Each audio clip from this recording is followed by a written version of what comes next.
Hi guys, welcome to another episode of the world famous podcast, Beating the Press. You've got your two hosts, myself, Ty, and we've got the brilliant Christian with us as well. It's been a while. Firstly, apologies. It has been Christmas and the New Year. We don't get paid for it. And if you've accidentally clicked on this, hi, thanks for joining us. Our podcasts are always about football, soccer. So if that's the kind of thing you like listening to, please do that magical thing.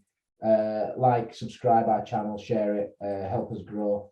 But yeah, just apologies. I don't know if we should be doing apologies, but we are going to apologise because it has been a few weeks. But there have been circumstances which have dictated that one of us was other side of the world for about 10 days. And we did contemplate and play with the idea of, shall we do a podcast from one side of it with a time difference? And we thought, you know what, we're not that big yet.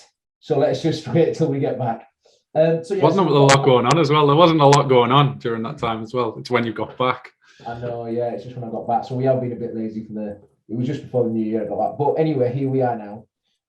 So with all that being said, we've obviously got loads to catch up on. So today's podcast will be a bit of everything in the Premier, that's been going in the Premier League, title race, COVID postponements, transfer windows, Newcastle, Man United, all that in one.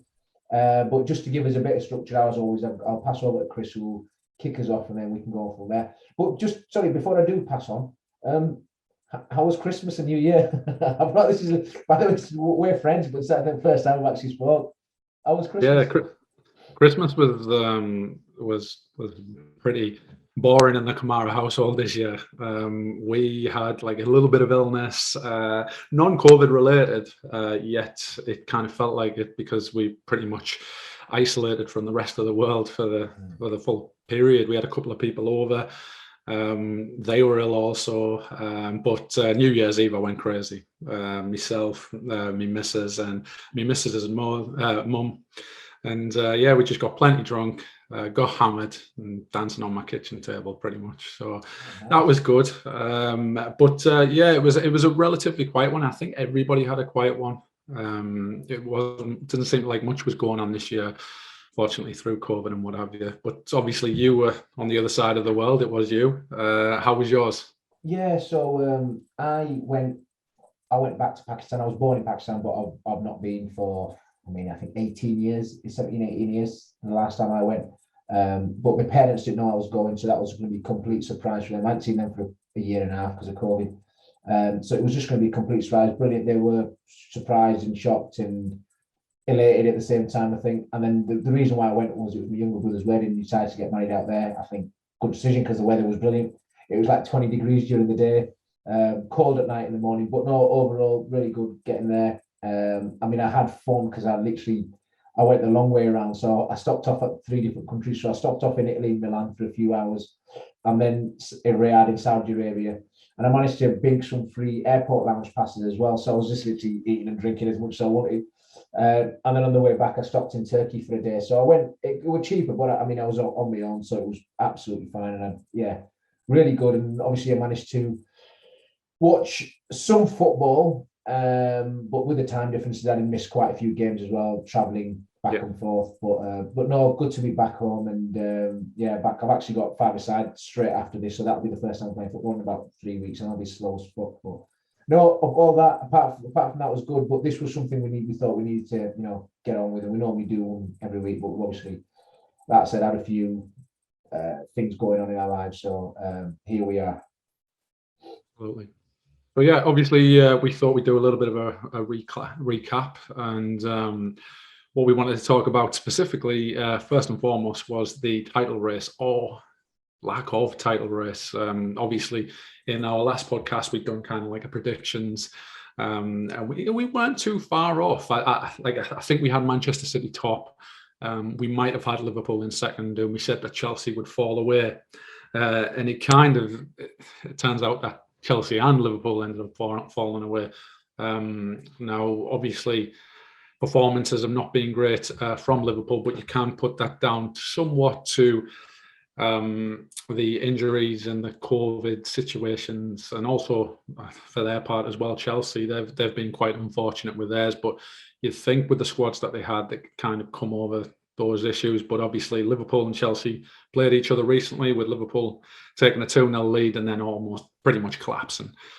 But Man City have just juggernauts and just continued all the way through, and they just look unstoppable right now. So how do you think that's shaping up? Do you think there's any chance of any of them catching City with that points difference now? I mean, it's going to be tough. They're obviously, they're ahead. I think it just shows like the fine margins in football. They're really, really fine margins, and so like obviously when I flew out was when the Spurs game happened, and I didn't see it, and I got back, and then when I was WhatsApping you and I watched it, I saw it on Twitter. I mean, a couple of horror decisions from the referee. So that's basically cost them 3 points. And then the game against Leicester, I mean, if Salah scores, you win the game. If Mane gets that, do you know what I mean? There's a little things where, you think it happens, and I was watching the game, I just didn't see how Leicester were going to get anything out of it. Do you know what I mean? And then obviously the Chelsea game, they've gone 2-up and they've thrown that away. So they're like, I mean, the Chelsea game, the other two, I think they should be winning. I mean, Chelsea, it's exactly how we predicted it, actually. We said they'll get maximum points Spurs and Leicester, and then they'll draw against Chelsea. So it's just literally them 5 points that we're out, and it's those, they're so close. And again, Man City have had all, I mean, I think, who did they play the game? It's Brentford, when Foden scored and he's like his toe is onside or something. Do you know what I mean? Yeah. It's like those small margins. I think people, you hear about it a lot, but when you really analyse football at elite level, it just does come down to those small margins, and that's what it is. I mean, they were 8 points clear at the moment, Man City.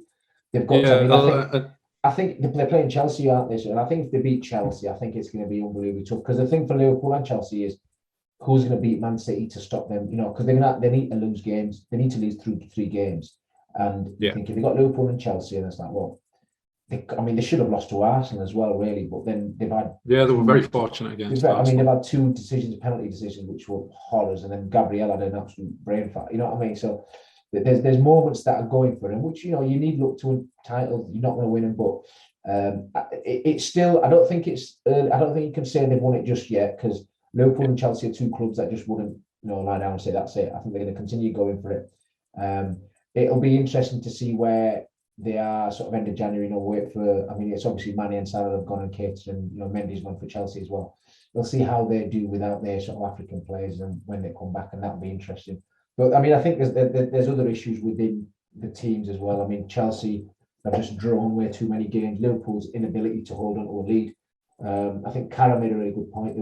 There's 5 games where they've taken the lead and they're not won. Do you know what I mean? And that's you don't deserve to win the league then. Do you know what I mean? And it's just little things like that. And there's slight tactical adjustments in how we're playing. I think you've obviously got Thiago playing and having more creative players in midfield, but then you lose the trade-off is you've lost your defensive resilience with like a player like Wijnaldum, who gave you that. Do you know what I mean? As long it might not be as flashy going the other way, but it just gave us a good robustness. Because the season we won the league, it was a lot of games we won 1-0 and 2-1. You go ahead, you're going to hold on to it. So we were very fortunate, like you were saying there, with City. Obviously, City can field 3 squads, but this season they've been particularly lucky, in particular with the COVID situation, that they haven't had pretty much anyone who's been out for any length of time or suffered over Christmas. So like they're flying at the moment, and I hear a lot of people on the like Twitter and stuff like that, where they're happy that City are trouncing away and Liverpool are dropping points, but who is going to carry the mantle? Like, who else is going to carry it? It's just going to be just a straight race now to the end of the season, where they don't want anyone winning it. And I'm just hoping that we keep them honest, because the easy thing for us to do right now would be to focus on the other cup competitions, but what you end up doing there is you end up, giving City an even bigger buffer so that they can start now resting players. You want to kind of push them further on so that they have to use their best team throughout the season just to tie up the league and not rest them and then play the better players in the cup, so to speak. But I spoke to we had a new lad, an apprentice. I think he's his apprentice. He came to work today online anyway, and I spoke to him for the first time. He's a Man City fan. All right. And a season ticket holder as well, actually. And I said to him, it was all right until he told me that. I said, I'm a Liverpool fan. And I asked him the question. I said, who would you rather sort of, win the league, Liverpool or Man United? He said, it's Man United, not even close. He said, Liverpool absolutely hate you guys. I said, why? I said, are there many Liverpool fans in Manchester? He's like, no, not really. And I said, oh, you just seem to think, it's always someone else's fault. I don't know where this comes from. You know what I mean? And I'm like, interesting. So that there's a real hatred, I think, from Man City fans towards Liverpool fans. So much so that we've overtaken Man United, and I never Yeah. thought that would happen. Um, and I sort of had a couple of cheeky digs in at him about FFPP and saying, like, all right, brilliant. If you get caught, you just hire £1 billion lawyer, don't you, and he gets you out of shit. Yeah. And then I said, oh, well, or you just get your chief exec's sister, who owns £1 billion, multi-billion-pound company to come buy a sponsor you or something. Do you know what I mean? And I'm like, you've Yeah, just got yeah. away with everything. It's like, well, we're completely playing, and like how much you talk about net spend and what you're doing and how much you've got the best players because you pay the most and you pay the biggest wages. That is it. You know what I mean? You can't. That's the good thing. I like the fact that City consider us as their major rival. Yeah. Like, we don't consider them as the major rival. Like, in the grand scheme of things, footballing wise these days, yeah, we do. But we would take a win, or probably take a win over, still take a win over United than City in the Absolutely. grand. But yeah, so like, I think it's very easy to tar Liverpool with victim mentality. I think everybody, all clubs, when you've got a affinity to a club, you'll always have that victim mentality. My club's always harder done by than other clubs. Yeah, I think it takes us nicely on the next point, the COVID postponements. There's obviously been quite a few, and everyone's just got on with it. And Liverpool have had to postpone the Arsenal game, and it was like Twitter going to explode. It's like, yeah. Well, we originally got on with it. We did originally get on with it. We'd done our fixtures. Obviously, we played against. We wanted to play the Leeds game, but the Leeds game got cancelled. And I was a bit gutted on that. I'll be honest, because there's nothing better than having a bye. Essentially, they're going to field the kids, and we're going to smash them. Yeah. So that's effectively what Arsenal were doing. Now, I think that's a bit of a small mentality. It's a bit of like, it shows the level where Arsenal are at the moment. They're on a good run at the moment. They have the feel good factor, especially after the Manchester City performance. I thought that was the best that I've seen them in a long time. And the fact that they're coming off the back of that, they shouldn't be afraid to face a full strength Liverpool. But they effectively are wanting a bye. But in reality, they know that they came to Anfield previously and they got hammered. And they went to Anfield last season, get hammered. And every year they get hammered. So they're essentially looking for a bye, and just, come on, win it. Yeah, the COVID postponement thing, I do think it's such a grey area, and it's weird because the Premier League and footballing world can just go, right, there's so many cases, we're gonna shut football off now. Yeah. So have a circuit breaker for 3 weeks.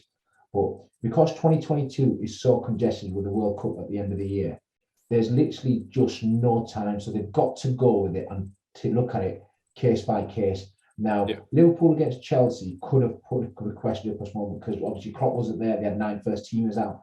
But they wanted the game to go ahead because they knew they're going to have a fixture congestion, because they're in every cup going, and you know what I mean, they just need to get the games going. The Arsenal one, they tried. I think the straw that brought the camels back was the training centre being closed. So that is just like, well, even if you're going to play kids, you can't train for 5 days before. That's a massive one. You can play kids, but it's an unfair advantage anyway. So I don't think they had a keeper fit as well. That was the other issue.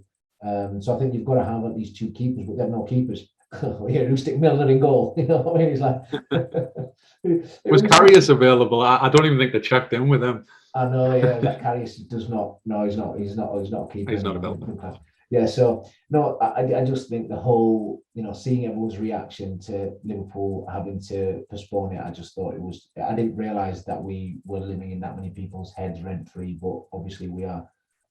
So we still carry a lot of hate, don't we? We carry a lot of hate as a club. I don't know.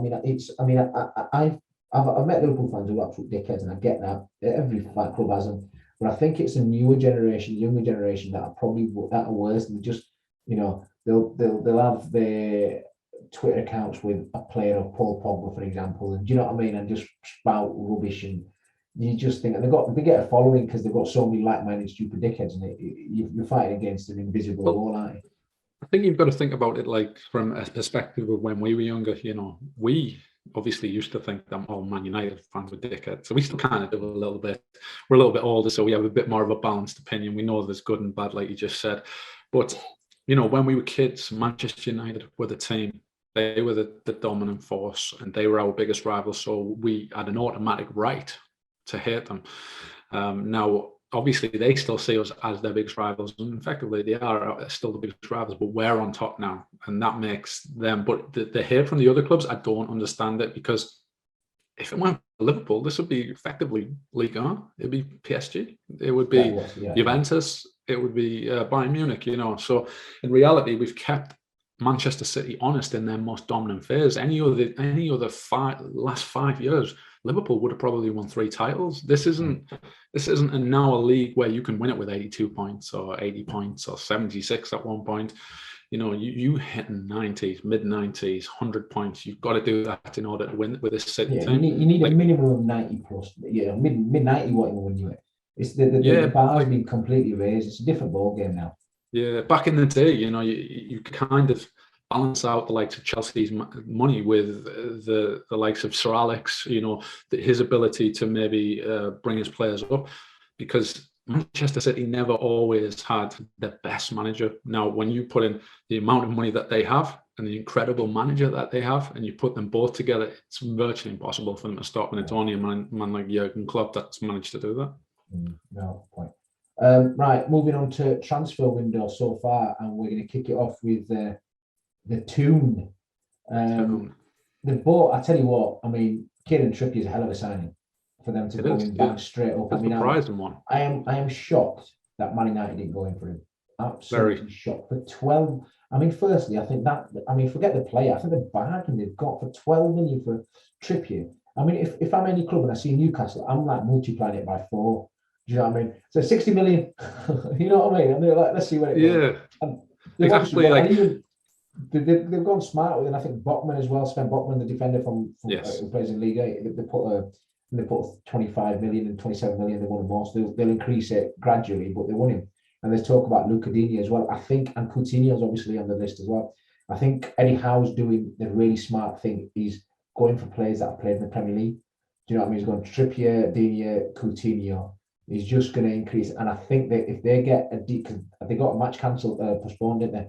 I think they're getting quite lucky that they can be able to buy players now, and they're not dead and buried. They're not cut off. Do you know what I mean? So they've got like 4 or 5 points that Listens has taken over just to keep them in touch. So they get these new players, and I think they've got a real chance now of staying up. Yeah, I do. They're not too far adrift as well. And I've just recently got back into Football Manager 2022. So I signed up as Newcastle with a nice £200 million budget, and Kieran Trippier was in fact one of the first players that I bought, but he cost me around about 30 million. I don't know where that inflation is on that game, but so it wasn't the most. It was kind of like an obvious signing to kind of make, but I'm so surprised that they actually managed to pull it off. Like you said, the Man United and the waiting and wings. We know Man United, like signings wise, they've been very poor, very incapable of the back room. But surely they have someone there looking at that situation. You can't tell me if someone from Man United went to Kieran Trippier and said, "Right, come to us, we'll pay you the same level wages." Surely there's only one decision. And Newcastle's a great club, but they're not Man United. Yeah. They'll be being at Man United in a year, but not at the moment. You know. And just a couple of other ones as well. So Philippe Coutinho, obviously, we loved him. Dear to our hearts. Yeah, he is. There's obviously, by the sounds of it, it's down to 2 clubs now. He wants to come back to the Premier League. He wants to play for 6 months because he wants to obviously push for the World Cup. And the 2 clubs that seem it's down to is Aston Villa and Newcastle. Villa, obviously, Stevie G, and I think that personal pull might actually make the difference in the end. But I think for him to go to Newcastle would be amazing.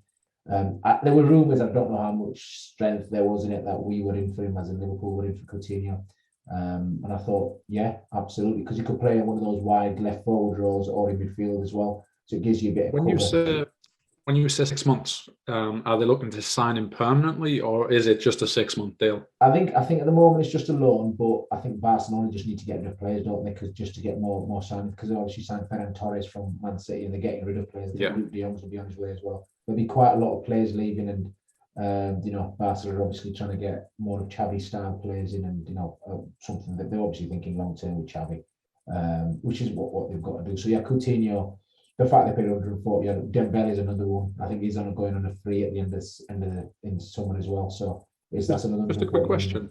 million. Which do you think is a better move for Coutinho, considering it may be on loan with with the intention to buy something along those lines? Do you think Aston Villa, obviously Steven Gerrard's got a connection? I think it might be a better short-term signing at Villa, but Newcastle might be the long-term option. I think Newcastle. There's obviously the Gerrard pull is going to be huge. I think, and I think it might. But I just think if you looks at it with a sort of cold, clear mindset, I think you look at it, you think, right, Newcastle are obviously going to be big. I'm there for 6 months. Even if they go down, I'm still going to be playing in the Premier League for the 6 months. I'm not signing for him permanently. He could have a bit of a free hit. I'll play for 6 months. If you stay up, brilliant. You want to sign me full time, and I'll stay on. I'll sign you for that. Do you know what I mean? And I think he's that. When you come in at a load of money like Man City did, you don't straight away go to your David Silvas and Sergio Aguero's. There's a build-up period, isn't there? And I think Philippe, Coutinho, Kieran, Trippier, Coutinho, I think they're probably starting at a really good level there. You've instantly you get them sort of players involved and those sort of players in your team, you are instantly minimum mid-table. And then you start topping it up, do you know what I mean, with your good players and stuff. So you better world-class players. So I think Coutinho going there will be top-notch, and I think that's absolutely. That's just how I see it. And he'll obviously be playing every game. He'll be playing every game at London as well. But yeah, he'll take it up in the Premier League. Yeah. Have you seen any other signs? Obviously, Liverpool linked with the Porto player. I think it's Luis, is it? Yeah, I saw that. Yeah, I mean, I don't know much about it. The thing is, Liverpool, they do business really quietly. You don't see it on Twitter, do you? It's literally on the day bang, you've done it. So we won't have a clue who this. Well, I'm a massive fan of him. Like, I went through all of his YouTube videos the last 3 hours. Not YouTube videos. Even I look at YouTube. He looks so good. I don't know how we're going to get him for 60 million, but he looks absolutely amazing. But it seems like Newcastle are the team, obviously, that are linked with absolutely everything. Everything that I read, he's also linked with Newcastle. So do you think they're going to do you think he'll stay up this year? I think I said in January, if they get to January and they're in touch, which is what they are, I just think there's teams above them, like Watford, who are just collapsing. I think Norwich are poor, I think Burnley are poor, and I think Watford are going to go as well. So if they were like sort of really, you know what I mean, I think Leeds winning just sort of puts Leeds clear now, they're away. I think Watford are bad. I think, so I just think they're going to end up going. I think Everton are going to turn. I mean, I think Benitez has got a huge problem at Everton in that it's similar to Man United, but Everton, and people will laugh at me. It's the players that they've bought over the last sort of 5 or 6 years.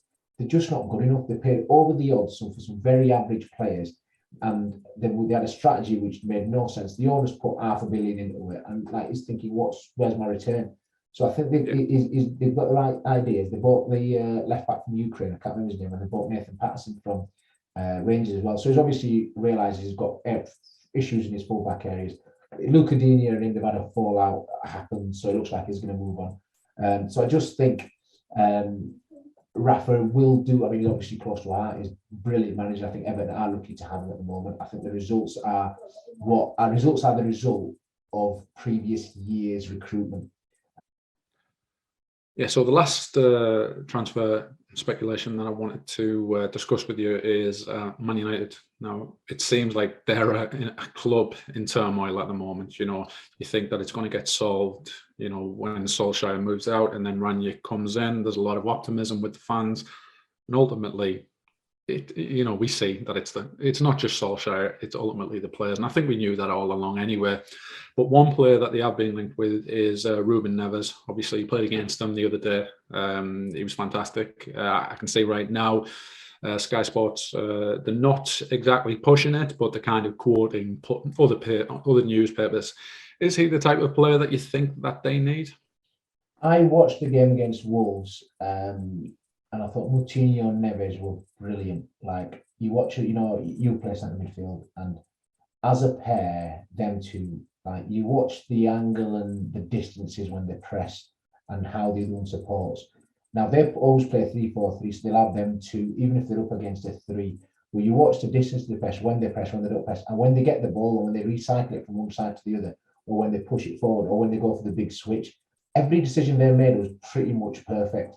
Like, if you were a midfielder growing up, or just learning the trade and wanting to improve, watch them two play, watch that clip, and just watch any game them two. They were absolutely phenomenal. And I'm glad Coutinho scored because he was man of match for one of them two. Do you know what I mean? And I thought, absolutely brilliant. I mean, I know Man United were poor, but you can't take. I mean, the 1-0 actually flattered Man United. I thought the first half Wolves should have been outside. Yeah. But no, I think Neves. I mean, he would. It's not a new. You know, like the what do they say? The definition of insanity is doing the same thing over and over again and expecting something different. Like Matic, McTominay, Fred. Man United, please keep doing that till the end of time because it's really going to win you trophies. Do you know what I mean? It's like you're doing the same shit over again. And you're up against Coutinho and Neves, who effectively in the mid-table midfield, but they absolutely dominated that. You know, this whole 4-2-2-2 that Ralph Rangnick is playing, it's just 4-4-2. It's not a 4-4-2. He's not reinventing the wheel. And everyone will just suddenly going on, oh yeah, it's just new 4-2 box formation. It allows them to press better. I think they're pressing worse than when they had Solskjaer in charge. You know what I mean? Yeah, that's one game. Yeah. They had one game. It was the very first game. I remember I was doing a podcast on it. Do you think there's a few changes? Yeah. They actually look all right. This is quite optimistic. No, it's not. That's what you call a new manager bounce. The shortest new manager bounce ever. It was very short. Yeah. And it's like you said that. I'm glad you picked that up. It was not a 4-2-2, or whatever it is. It's a 4-4-2, and I don't know what he's been watching. But you should never, ever play a 4-4-2 in the Premier League. Like, this is not 1990.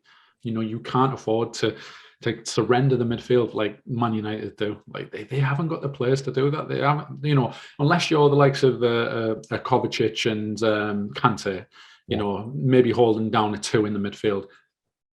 You're not able to do that. You've got Scott McTominay and someone like. Now, don't get me wrong. I was impressed with one game. I can't remember which one it was. Scott McTominay played absolutely amazing. He scored in it. Might have been Leeds, I think. I think so, yeah. He scored. I was watching him. I was like, Jesus, he's actually a little bit of a player here. But then the next game, he went back to being good old Scotty. You know, just hiding behind players, not showing. So yeah, and then he has Matic in the team, and then he's flipping and flapping with his fullbacks. You know, I honestly don't. I don't understand it. You know, I was never claiming to know how good Rangnick is, and maybe I'm going a little bit hard on him. You know, but the players don't seem to want to play for him at the moment. I mean, there's no difference. There's reports that up to 17 players are unhappy with. I think, and I think unhappy with the manager and his coaching methods. I think those 17 players. I mean, I'm not a Man United fan at all. The furthest thing from it. Those 17 players need to have a look at themselves and think, how many managers are you going to go through and you're going to like to play? Because you're getting paid really well wages, but you know what I mean, your performances are horrendous. I thought there was something I read today, and I thought it was a really good point. I said, you know, if someone said to you in a few years' time, name the Premier League club that had an ex within the last sort of 4 years, had an ex-Molde manager and an ex-Lokomotiv Moscow director of football manager. You said you'd have thought someone like Burnley or Villa, you know what I mean? Not Man United, but that's what they've had, you know. And I just think the whole thing is just like, well, where are you going with it? What do you want, you know, your club to go? I saw a tweet earlier on today, which made me chuckle. It was someone put, "What's a good job for someone who doesn't want to work?" Someone replied with "first team player at Manchester United." Yeah. Like, that just sums it up. They don't want to work. They never want to work for their manager. And, you know, it's just recruitment. You think of recruitment 101, it's far from that. They signed so many players which are just prima donnas who have no bite about them, no courage about them, you know, no one who was brave enough to take the ball in comfortable positions. You know, and I think it sounds like Ronaldo is going to go at the end of the season, whether that's a good thing or a bad thing for them. Maybe they can go back to what everybody think, what the Man United fans think was the plan. You know, like the likes of playing the young lads like Rashford, Greenwood, Sancho. I just can't see the light at the end of the tunnel for them. You know, we're thinking now. I think someone mentioned to me Arsenal maybe won a title around about 18 years ago now. Now they're going into 20 years. Manchester United won't be far behind them soon, and you know, I just can't see how they. I mean, we started doing these podcasts around nearly enough 2 years ago now. I think just short of it. But I think one of the early ones were about, I can't remember, it must be Man United, and we were talking about the challenges that they've got. And I said at the time, I said, this is the most unbalanced squad of footballers you're going to see. 2 years later, it's exactly the same. The squad's unbalanced as shit. You've got a lot of, and I said, a lot of average players, and they've still got a lot of average players. They've got names that aren't very good. And I also said, Liverpool, it took them 30 years to win the league title. Man United are going through the same period. Well, Man United and now where we were in the 90s, late 90s, when we had Roy Evans. We tried Roy Evans, that was a Solskjaer period. Then we move on to Julia, which is where he is, and Julia moved. Do you know what I mean? So it's they're following a very similar path in the way that we did it. It's hard. You can't. The issue with Man United is at the moment there are other clubs that are overtaking them. At the moment, I'd say Arsenal are better footballing side than them. You've got Spurs who've got Conte. I think Conte would have been a perfect manager for Man United because he just does not. He would absolutely get some people's asses in order. Do you know what I mean? You got your likes of some egos with what we put in place, and he would have taken no prisoners. Spurs, who are a pretty average team, has got them close to being qualified for Champions League spot, which they were miles off.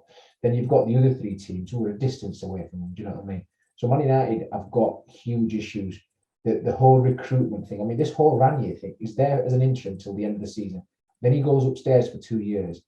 I mean, I don't know. I just think it's about a stupid. I just don't understand the strategy. I don't understand the thinking. I don't understand the overall long-term planning. I mean, who are you going to get in next? The best two managers you could have got, you turned down in Pochettino and Conte. What are you waiting for now? What are you going to do? I don't know. What's the point of Rangnick coming in and trying his 4-2-2-2? Well, I'm going to call it 4-4-2, not 4-2-2, because that's just ridiculous. What's he doing with 4-4-2? His next manager comes in, wants to play with three at the back and wing backs, wants to play 4-3-3 with wide wingers. You know what I mean? And like, you're trying to get people, you sort of, I get you can implement philosophies and ideas of playing. I think having a huge shift in terms of formations now you're going to play is a big switch. He tried to match up Wolves in the second half by going Sancho at left wing back, and I was just like, you know what I mean? I'm just like, come on. Sancho's, by the way, he has been the biggest disappointment in the season, in the league this season. Yeah, well, he's been I'm sure that'll be a up-and-coming video. Premier League's biggest disappointment this season. I don't think I've seen him beat a player. He just cannot beat a player. I'm like, what are you doing? You know what I mean? How are you so successful in Dortmund? I just don't see it. I think I would put that down to the club, the system. Obviously today I think Woodward's replacement signed. I don't know anything about him. Then again, I didn't know much about Woodward. Hopefully, for Man United's sake, he's a lot better than what they were, because everyone goes to Man United for an easy time. Yeah. You think of even the current manager, Rangnick. That's a cushy number. Anyone would do that. I'm going to manage till the end of the season, then I'm going to go and take a back seat. No problem. I'll do that. Everyone goes to Man United to have an easy ride, and that's unfortunately the situation with them at the moment. And you said it best before at one of your other podcasts. They only sign name players. It's like a fan just went and I'll have him. I'll have no thought for the end process. So they're no further forward than what they were 2 years ago right now, and that's a shame. Yeah, just to sort of wrap it up, I'm going to quickly mention our fantasy football league, by the way. So we did have a winner. So obviously we said the prize was 20 quid in top at league in Christmas, and it was Alex who listens to us regularly. So Alex, what I'm going to do to you, Alex, is if you're listening to this, I'll give you a nudge.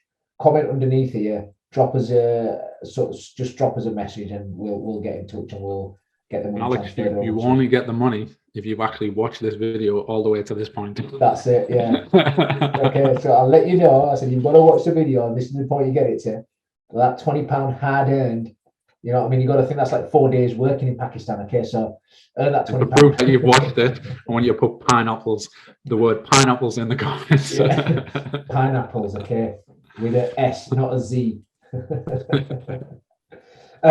But as always, if you are playing fantasy football, please continue to do it. Keep making those changes. I'm not going to lie, we died a death. We've got no chance of doing anything. I think we should look for the wooden spoon. I think Alex, I've got to be honest, I've not touched my team. I'm in another fantasy football league. Yeah, I'm in second at the moment, and I've still got Liverpool's left back Costa still at left back from the beginning of the season. Yes, I'm still second. I'm a long way off first, but still second. I think I've got Salah as captain. I just left him with their captain. I wonder where we are. We'll have to check it after this. If you are in there, get us touched, Alex, and we'll chip you the money. As always, when we do get to this part of the podcast, we do say, we've been on for what, 45 minutes. If you've got this far, you must like something we're talking about. Go on, just give us a subscribe, share it with your friends and family. You never know, they might enjoy it as well. They might actually thank you. But when we get to this point, thanks for listening to us anyway. But we do have a question of the day, and I've got it for today. So obviously we've covered quite a few topics today. So the question we've got for you all, I think it's probably the one that's the most difficult to answer, or not, as you may seem. So the question for everyone today is, will Newcastle stay up? And it's just as simple as that. They've obviously, looking to get some players in. They're within touching distance. They've got a new manager in. So yeah, will they stay up? Let us know. Comments below, and let's get some conversation going and a bit of a discussion going. I know a few of the other threads, the Rangers one, the Scotland one especially, was really good, and we've got loads of comments in that, and we do respond to them. But yeah, that's all for me, Chris. Anything you want to say before we say bye for another? No, I just wanted to wish all of our viewers all the best for the new year. It's going to be action-packed one on beating the press. We're going to try and get a video out every week, maybe a couple of videos every week, and obviously the build-up. We've got a big year ahead of us, obviously, with the World Cup towards the end of it. Hopefully, might be making an appearance there at some point. Maybe we'll do a bit of a vlog at some point. That's only if time manages actually to get us some tickets. But I managed to get some European Championships. I will try my best, and I'd absolutely paid good money to get there as well. But yeah, we'll see if we can. But but just another point as well, just before we say our byes and wrap it all up. As with the European Championships, when they came around, we look back at previous Euros. We'll be doing the same for this coming World Cup as well. So we're not going to go from 1930, because unfortunately no one gives a shit about it and we don't remember it all from it. So we're probably like 1990 will be the World Cup we start from, and then we'll sort of work our way onward from there. What's that? 30 years, 32 years? Wow, that's a lot. Yeah.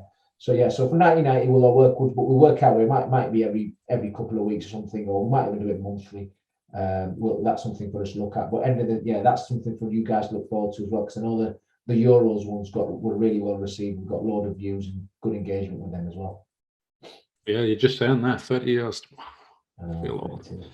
I'm 40 this year. I can't believe that. Are you 40 this year? No. Yeah. So as always, just give us I'm going backwards. You're Benjamin Button, Benjamin Kamara. Oh yeah, right. Come on, wrap it up. People don't want to listen to you about your age. Yeah. So as always, like, comment, subscribe, all that good stuff down below, and we will see you in the next chapter. See you guys. Bye. Bye.